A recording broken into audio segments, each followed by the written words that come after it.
মাঝখানে আপনাদের সকলকে অনেক অনেক স্বাগত। আপনাদের সঙ্গে রয়েছে গতকাল আইপ্যাকের কর্মকর্তা প্রতীক জৈনের বাড়িতে ইডির তল্লাশির বিরুদ্ধে মমতা ব্যানার্জি গর্জে উঠেছে এবং মমতা ব্যানার্জির বজ্রকণ্ঠে শোনা গেছিল ইডি সিবিআইকে পরিকল্পিতভাবে কেন্দ্রীয় সরকার ব্যবহার কিভাবে কত মানুষ এসছেন এবং তারা কতটা ওয়াকিবহাল এই বিষয় সেটা আমরা তাদের মুখ থেকে জানার চেষ্টা করব। দিদি আজকে এখানে এসছেন কেন আজকে?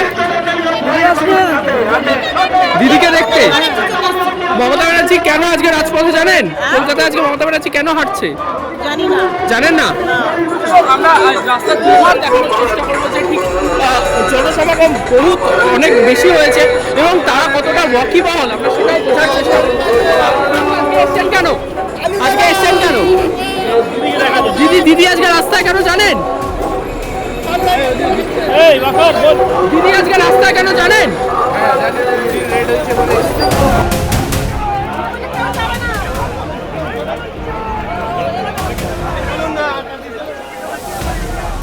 আপনার নাম কি? আমার নাম বাসের সিদ্দিকী। সিদ্দিকী সাহেব, আপনি আজকে এখানে এসছেন কেন? মূলত কি কি কারণ মিছিলের আজকে? দেখুন, আমাদের যে তৃণমূল কংগ্রেসের যে অথরাইজ স্কিম আছে একটা আইপ্যাক, সে আইপ্যাকের ওপর একটা ষড়যন্ত্র করে একটা আক্রমণ করা হয়েছে বলে মনে করি আমরা। যেহেতু আইপ্যাক হচ্ছে আমাদের একটা টিমের যে আগামী দিনের 26-এর যে নির্বাচনের যে রণকৌশল, সেটা তথ্য আমাদের আইপ্যাকের কাছে সব কিছু ছিল।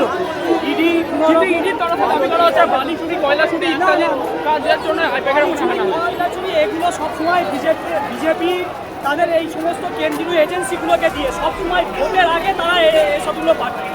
কিন্তু যখন আপনি দেখবেন ভোটের রেজাল্ট নিতে যায়, 4.5 বছর আমি একটা টাইম নিচ্ছি, 4.5 বছরে ইডি সিবিআইয়ের এত সক্রিয়তা দেখা যায়। আগের বছর ভোটের পরেই তো সিবিআই রাজ্যের 4 বড় বড় মাথাকে গ্রেফতার করেছিল। শোভন চ্যাটার্জি ইত্যাদি নাম ছিল তখন। তাদের বিরুদ্ধে যে অভিযোগে তাদেরকে গ্রেফতার করেছিল, তাদের যে অভিযোগ সেই প্রমাণ কি তারা কোর্টে পেশ করতে পেরেছে? যদি পেশ করতে পারতো তাহলে তারা জামিন কেন? इससे अमित शाह की कुर्सी हिल गई है। वो कल भी बंगाल नहीं जीत पाए थे और आने वाले दिनों में भी बंगाल नहीं जीत पाएंगे।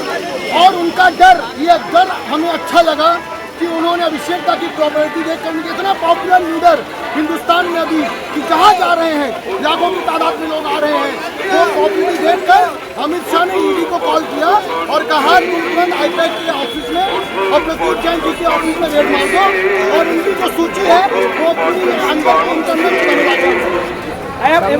এটা বারবার সর্বদা যে কোনো ভোট, পঞ্চায়েত ভোট বলুন, লোকসভা ভোট বলুন, বিধানসভা ভোট বলুন, সর্বদা আমাদের ওপর এইভাবে ব্যক্তিগতভাবে এটা রাজনৈতিক প্রতিহিংসা হামলা বলে, এছাড়া আর কোনো কিছু।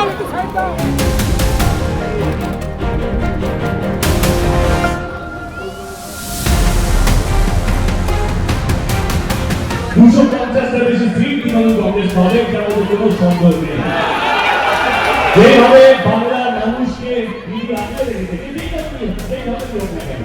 যে দলের হোক না কেন, বিজেপি হতে পারে, সিপিএম হতে পারে, যে কোনো দল হতে পারে, তাদের